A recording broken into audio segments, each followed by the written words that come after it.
شروع اللہ کے نام سے جو بڑا مہربان نہایت رحم والا ہے۔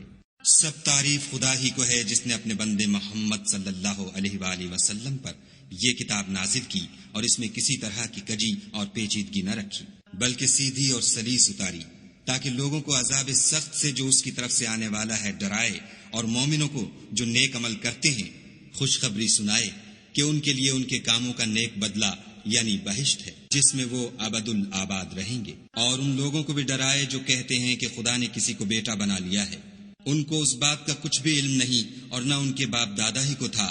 یہ بڑی سخت بات ہے جو ان کے منہ سے نکلتی ہے، اور کچھ شک نہیں کہ یہ جو کچھ کہتے ہیں محض جھوٹ ہے۔ اے پیغمبر صلی اللہ علیہ وآلہ وسلم، اگر یہ اس کلام پر ایمان نہ لائیں تو شاید تم ان کے پیچھے رنج کر کر کے اپنے تئیں ہلاک کر دو گے۔ جو چیز زمین پر ہے ہم نے اس کو زمین کے لیے آرائش بنایا ہے تاکہ لوگوں کی آزمائش کریں کہ ان میں کون اچھے عمل کرنے والا ہے، اور جو چیز زمین پر ہے ہم اس کو نابود کر کے بنجر میدان کر دیں گے۔ کیا تم خیال کرتے ہو کہ غار اور لوح والے ہماری نشانیوں میں سے عجیب تھے؟ جب وہ جوان غار میں جا رہے تو کہنے لگے کہ اے ہمارے پروردگار، ہم پر اپنے ہاتھ سے رحمت نازل فرما اور ہمارے کام میں درستی کے سامان مہیا کر۔ تو ہم نے غار میں کئی سال تک ان کے کانوں پر نیند کا پردہ ڈالے یعنی ان کو سلائے رکھا، پھر ان کو جگہ اٹھایا تاکہ معلوم کریں کہ جتنی مدت وہ غار میں رہے دونوں جماعتوں میں سے اس کی مقدار کس کو خوب یاد ہے۔ ہم ان کے حالات تم سے صحیح صحیح بیان کرتے ہیں۔ وہ کئی جوان تھے جو اپنے پروردگار پر ایمان لائے تھے، اور ہم نے ان کو اور زیادہ ہدایت دی تھی، اور ان کے دلوں کو مربوط یعنی مضبوط کر دیا۔ جب وہ اٹھ کھڑے ہوئے تو کہنے لگے کہ ہمارا پروردگار آسمانوں اور زمین کا مالک ہے، ہم اس کے سوا کسی کو معبود سمجھ کر نہ پکاریں گے۔ اگر ایسا کیا تو اس وقت ہم نے بعید از عقل بات کہی، ان ہماری قوم کے لوگوں نے اس کے سوا اور معبود بنا رکھے ہیں۔ بھلا یہ ان کے خدا ہونے پر کوئی کھلی دلیل کیوں نہیں لاتے؟ تو اس سے زیادہ کون ظالم ہے جو خدا پر جھوٹ افطرا کرے؟ اور جب تم نے ان مشرکوں سے اور جن کو یہ خدا کے سوا عبادت کرتے ہیں ان سے کنارہ کر لیا ہے تو غار میں چل رہو، تمہارا پروردگار تمہارے لیے اپنی رحمت وسیع کر دے گا اور تمہارے کاموں میں آسانی کے سامان مہیا کرے گا۔ اور جب سورج نکلے تو تم دیکھو کہ دھوپ ان کے غار سے داہنی طرف سمٹ جائے، اور جب غروب ہو تو ان سے بائیں طرف کترا جائے، اور وہ اس کے میدان میں تھے۔ یہ خدا کی نشانیوں میں سے ہیں، جس کو خدا ہدایت دے وہ ہدایت یاب ہے، اور جس کو گمراہ کرے تو تم اس کے لیے کوئی دوست راہ بتانے والا نہ پاؤ گے۔ اور تم ان کو خیال کرو کہ جاگ رہے ہیں حالانکہ وہ سوتے ہیں، اور ہم ان کو دائیں اور بائیں کروٹ بدلاتے تھے، اور ان کا کتا چوکھٹ پر دونوں ہاتھ پھیلائے ہوئے تھا۔ اگر تم ان کو جھانک کر دیکھتے تو پیٹھ پھیر کر بھاگ جاتے اور ان سے دہشت میں آ جاتے۔ اور اسی طرح ہم نے ان کو اٹھایا تاکہ آپس میں ایک دوسرے سے دریافت کریں۔ ایک کہنے والے نے کہا کہ تم یہاں کتنی مدت رہے؟ انہوں نے کہا کہ 1 دن یا اس سے بھی کم۔ انہوں نے کہا کہ جتنی مدت تم رہے ہو تمہارا پروردگار ہی اس کو خوب جانتا ہے۔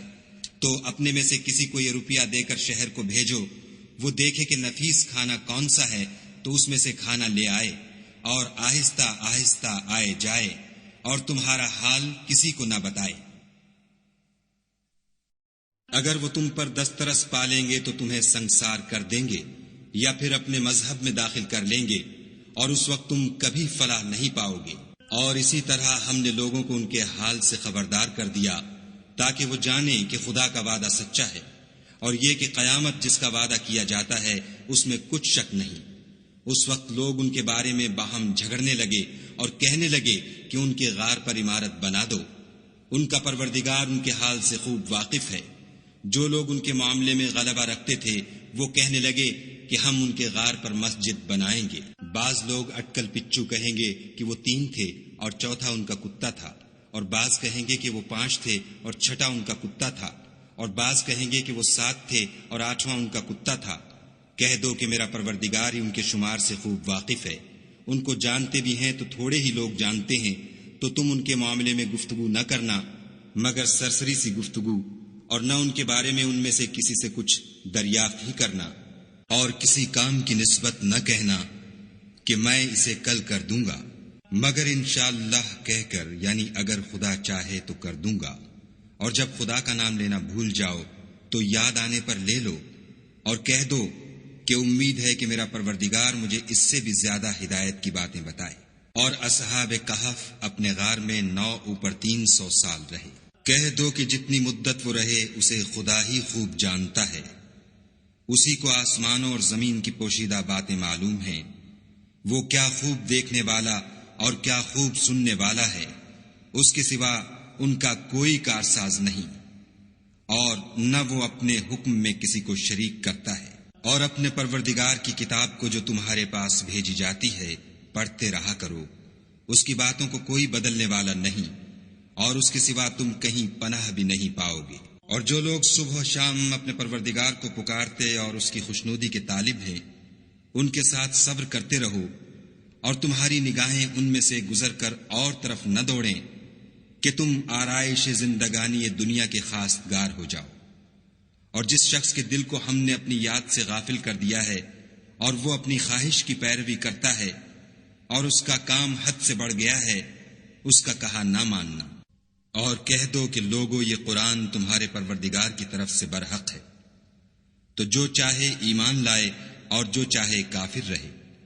ہم نے ظالموں کے لیے دوزخ کی آگ تیار کر رکھی ہے، جس کی قناتیں ان کو گھیر رہی ہوں گی، اور اگر فریاد کریں گے تو ایسے کھولتے ہوئے پانی سے ان کی دادرسی کی جائے گی جو پگھلے ہوئے تانبے کی طرح گرم ہوگا، اور جو منہوں کو بھون ڈالے گا ان کے پینے کا پانی بھی برا اور آرام گاہ بھی بری۔ اور جو ایمان لائے اور کام بھی نیک کرتے رہے تو ہم نیک کام کرنے والوں کا اجر ضائع نہیں کرتے۔ ایسے لوگوں کے لیے ہمیشہ رہنے کے باغ ہیں جن میں ان کے محلوں کے نیچے نہریں بہ رہی ہیں، ان کو وہاں سونے کے کنگن پہنائے جائیں گے، اور وہ باریک دیبا اور اطلس کے سبز کپڑے پہنا کریں گے، اور تختوں پر تکیے لگا کر بیٹھا کریں گے۔ کیا خوب بدلہ اور کیا خوب آرام گاہ ہے۔ اور ان سے دو شخصوں کا حال بیان کرو، جن میں سے ایک کو ہم نے انگور کے 2 باغ عنایت کیے تھے، اور ان کے گردا گرد کھجوروں کے درخت لگا دیے تھے، اور ان کے درمیان کھیتی پیدا کر دی تھی۔ دونوں باغ کثرت سے پھل لاتے اور اس کی پیداوار میں کسی طرح کی کمی نہ ہوتی، اور دونوں میں ہم نے ایک نہر بھی جاری کر رکھی تھی۔ اور اس طرح اس شخص کو ان کی پیداوار ملتی رہتی تھی۔ تو ایک دن جب کہ وہ اپنے دوست سے باتیں کر رہا تھا، کہنے لگا کہ میں تم سے مال و دولت میں بھی زیادہ ہوں، اور جتھے اور جماعت کے لحاظ سے بھی زیادہ عزت والا ہوں۔ اور ایسی شیخیوں سے اپنے حق میں ظلم کرتا ہوا اپنے باغ میں داخل ہوا، کہنے لگا کہ میں نہیں خیال کرتا کہ یہ باغ کبھی تباہ ہو، اور نہ خیال کرتا ہوں کہ قیامت برپا ہو، اور اگر میں اپنے پروردگار کی طرف لوٹایا بھی جاؤں تو وہاں ضرور اس سے اچھی جگہ پاؤں گا۔ تو اس کا دوست جو اس سے گفتگو کر رہا تھا کہنے لگا کہ کیا تم اس خدا سے کفر کرتے ہو جس نے تم کو مٹی سے پیدا کیا، پھر نطفے سے، پھر تمہیں پورا مرد بنایا؟ مگر میں تو یہ کہتا ہوں کہ خدا ہی میرا پروردگار ہے، اور میں اپنے پروردگار کے ساتھ کسی کو شریک نہیں کرتا۔ اور بھلا جب تم اپنے باغ میں داخل ہوئے تو تم نے ماشاء اللہ لا قوت الا باللہ کیوں نہ کہا؟ اگر تم مجھے مال و اولاد میں اپنے سے کم تر دیکھتے ہو تو عجب نہیں کہ میرا پروردگار مجھے تمہارے باغ سے بہتر عطا فرمائے، اور اس تمہارے باغ پر آسمان سے آفت بھیج دے تو وہ صاف میدان ہو جائے، یا اس کی نہر کا پانی گہرا ہو جائے تو پھر تم اسے نہ لا سکو، اور اس کے میووں کو عذاب نے آ گھیرا اور وہ اپنی چھتریوں پر گر کر رہ گیا، تو جو مال اس نے اس پر خرچ کیا تھا اس پر حسرت سے ہاتھ ملنے لگا اور کہنے لگا کہ کاش میں اپنے پروردگار کے ساتھ کسی کو شریک نہ بناتا۔ اس وقت خدا کے سوا کوئی جماعت اس کی مددگار نہ ہوئی اور نہ وہ بدلہ لے سکا۔ یہاں سے ثابت ہوا کہ حکومت سب خدائے برحق کی ہے، اسی کا صلہ بہتر اور اسی کا بدلہ اچھا ہے۔ اور ان سے دنیا کی زندگی کی مثال بھی بیان کر دو، وہ ایسی ہے جیسے پانی جسے ہم نے آسمان سے برسایا تو اس کے ساتھ زمین کی رویدگی مل گئی، پھر وہ چورا چورا ہو گئی کہ ہوائیں اسے اڑاتی پھرتی ہیں۔ اور خدا تو ہر چیز پر قدرت رکھتا ہے۔ مال اور بیٹے تو دنیا کی زندگی کی رونق و زینت ہیں، اور نیکیاں جو باقی رہنے والی ہیں وہ ثواب کے لحاظ سے تمہارے پروردگار کے ہاں بہت اچھی اور امید کے لحاظ سے بہت بہتر ہیں۔ اور جس دن ہم پہاڑوں کو چلائیں گے اور تم زمین کو صاف میدان دیکھو گے، اور ان لوگوں کو ہم جمع کر لیں گے تو ان میں سے کسی کو بھی نہیں چھوڑیں گے، اور سب تمہارے پروردگار کے سامنے صف باندھ کر لائے جائیں گے۔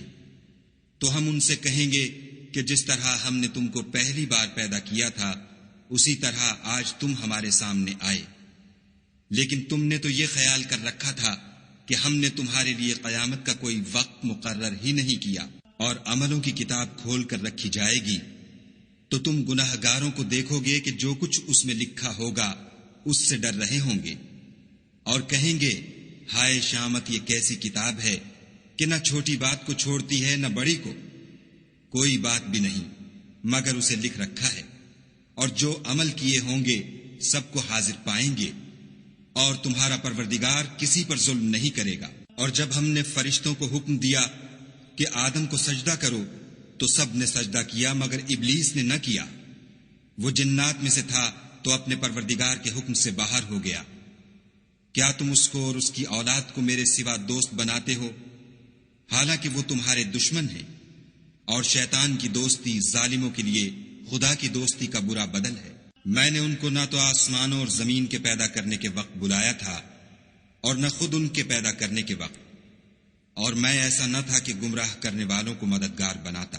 اور جس دن خدا فرمائے گا کہ اب میرے شریکوں کو جن کی نسبت تم گمان الوہیت رکھتے تھے بلاؤ، تو وہ ان کو بلائیں گے مگر وہ ان کو کچھ جواب نہ دیں گے، اور ہم ان کے بیچ میں ایک ہلاکت کی جگہ بنا دیں گے۔ اور گناہ گار لوگ دوزخ کو دیکھیں گے تو یقین کر لیں گے کہ وہ اس میں پڑنے والے ہیں، اور اس سے بچنے کا کوئی رستہ نہ پائیں گے۔ اور ہم نے اس قرآن میں لوگوں کے سمجھانے کے لیے طرح طرح کی مثالیں بیان فرمائی ہیں، لیکن انسان سب چیزوں سے بڑھ کر جھگڑالو ہے۔ اور لوگوں کے پاس جب ہدایت آ گئی تو ان کو کس چیز نے منع کیا کہ ایمان لائیں اور اپنے پروردگار سے بخشش مانگے، بجز اس کے کہ اس بات کے منتظر ہوں کہ انہیں بھی پہلوں کا سا معاملہ پیش آئے یا ان پر عذاب سامنے موجود ہو۔ اور ہم جو پیغمبروں کو بھیجا کرتے ہیں تو صرف اس لیے کہ لوگوں کو خدا کی نعمتوں کی خوشخبریاں سنائیں اور عذاب سے ڈرائیں، اور جو کافر ہیں وہ باطل کی سنت سے جھگڑا کرتے ہیں تاکہ اس سے حق کو پھسلا دیں۔ اور انہوں نے ہماری آیتوں کو اور جس چیز سے ان کو ڈرایا جاتا ہے ہنسی بنا لیا۔ اور اس سے ظالم کون جس کو اس کے پروردگار کے کلام سے سمجھایا گیا تو اس نے اس سے منہ پھیر لیا، اور جو اعمال وہ آگے کر چکا اس کو بھول گیا۔ ہم نے ان کے دلوں پر پردے ڈال دیے کہ اسے سمجھ نہ سکیں، اور کانوں میں ثقل پیدا کر دیا ہے کہ سن نہ سکیں، اور اگر تم ان کو رستے کی طرف بلاؤ تو کبھی رستے پر نہ آئیں گے۔ اور تمہارا پروردگار بخشنے والا صاحب رحمت ہے، اگر وہ ان کے کرتوتوں پر ان کو پکڑنے لگے تو ان پر جھٹ عذاب بھیج دے، مگر ان کے لیے ایک وقت مقرر کر رکھا ہے کہ اس کے عذاب سے کوئی پناہ کی جگہ نہ پائیں گے۔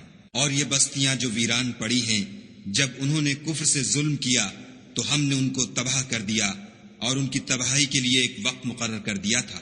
اور جب موسیٰ نے اپنے شاگرد سے کہا کہ جب تک میں دو دریاؤں کے ملنے کی جگہ نہ پہنچ جاؤں ہٹنے کا نہیں، خواہ برسوں چلتا رہوں۔ جب ان کے ملنے کے مقام پر پہنچے تو اپنی مچھلی بھول گئے، تو اس نے دریا میں سرنگ کی طرح اپنا رستہ بنا لیا۔ جب آگے چلے تو موسیٰ نے اپنے شاگرد سے کہا کہ ہمارے لیے کھانا لاؤ، اس سفر سے ہم کو بہت تکان ہو گئی ہے۔ اس نے کہا کہ بھلا آپ نے دیکھا کہ جب ہم نے پتھر کے پاس آرام کیا تھا تو میں مچھلی وہیں بھول گیا، اور مجھے آپ سے اس کا ذکر کرنا شیطان نے بھلا دیا، اور اس نے عجب طرح سے دریا میں اپنا رستہ لیا۔ موسیٰ نے کہا یہی تو وہ مقام ہے جسے ہم تلاش کرتے تھے۔ تو وہ اپنے پاؤں کے نشان دیکھتے دیکھتے لوٹ گئے۔ وہاں انہوں نے ہمارے بندوں میں سے ایک بندہ دیکھا جس کو ہم نے اپنے ہاں سے رحمت یعنی نبوت یا نعمت ولایت دی تھی، اور اپنے پاس سے علم بخشا تھا۔ موسیٰ نے ان سے جن کا نام خضر تھا کہا کہ جو علم خدا کی طرف سے آپ کو سکھایا گیا ہے، اگر آپ اس میں سے مجھے کچھ بھلائی کی باتیں سکھائیں تو میں آپ کے ساتھ رہوں۔ خضر نے کہا کہ تم میرے ساتھ رہ کر صبر نہیں کر سکو گے، اور جس بات کی تمہیں خبر ہی نہیں اس پر صبر کر بھی کیوں کر سکتے ہو؟